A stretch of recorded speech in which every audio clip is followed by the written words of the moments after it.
Hello বন্ধুরা, এই যে আমার ছানাদের মাংস নিয়ে বসে পড়লাম। আজকে আজকে আজকে আর আলোর মধ্যে দিতে পারিনি। কেন বলো তো, এই যে মাংস রান্না, ছেলে তাড়াতাড়ি বেরিয়ে গেল, এই জন্য আর পারিনি। যাই হোক, এই জন্য আজকে একটু লেট হবে ভাত দিতে। তা যাই হোক, তোমার বড় বড় তো ভাতের গল্প অনেকেই দেয়। এই যে তোমাদের কাল বললাম না ঘন্টা, তা যাই হোক আমি ওইটা মানে ওখানে বলতে পারবো কিনা সন্দেহ। নিচে দাঁড়িয়ে আমি তো ভাত দিতে যাবো। ওই গলিতে তো কতগুলো দেখেছো বাচ্চা দিয়েছে। হ্যাঁ, দেখো আমি তো আগেই বলেছি, দেখো ওই বাচ্চাগুলোকে আনবার মতন আমি রাখবো ওটা কোথায়?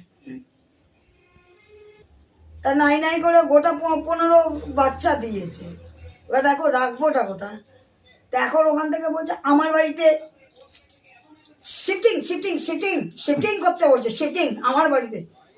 তা আমার বাড়ি কি পান্থশালা তোমরা বলো? কোথায় পাবো আমি চাল দেওয়ার বেলা ঘন্টা, মুখে বড় বড় লেকচার। হ্যাঁ, এই চাল দেবো, এইটা করবো, ওইটা করবো, চালের বেলা লবডঙ্গ। আমি খেতে দিতে পারবো, আমি বলিনি আমি খেতে দিতে পারবো না, কিন্তু দেখো আমি থাকার জায়গাটা কোথাও? বাবা খেতে তো দেয় না। খেতে দেখো আমি একটু না এইভাবেই কথা বলি, আমার কথাবার্তার ধরনগুলোই তোমার এইরকম। কেননা আমার এইগুলো না সহ্য না, জাস্ট সহ্য হয় না, আমি নিতে পারি না। হ্যাঁ, তোমার খেতে তো দেয় না, ওই একটু গলির মধ্যে পড়ে থাকে, তাও কি মাটি, আমি আবার